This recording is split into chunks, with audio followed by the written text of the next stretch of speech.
Hi, this is Grant of Fortuity Risk Analytics. Today we're going to be talking about how the debt bubble is about to burst in 4 countries: Australia, South Korea, Norway, and Canada. If you ask any millennial if they're going to buy a house in the next few years, the answer is always, absolutely, why not? If you're renting, you're just throwing your money away. And our other favorite, home prices will never go down.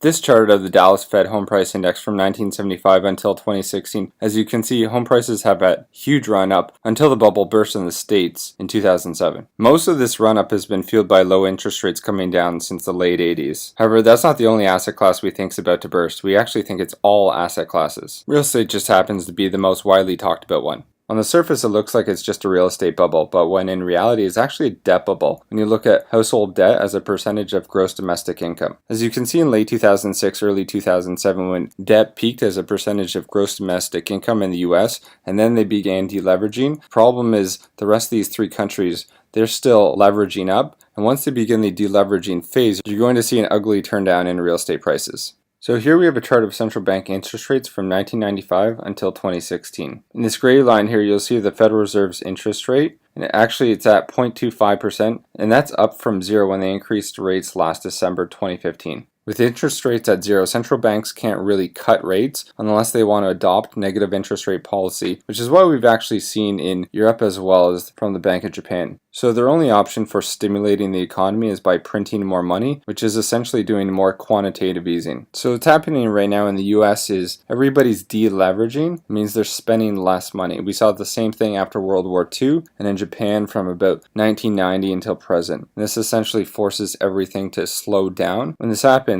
baby boomers and millennials alike will quickly find out that real estate does not always, in fact, go up. The problem is, if you look at Canada as an example, there's about 15% of the population who have borrowed over 450% of their income just to buy a house.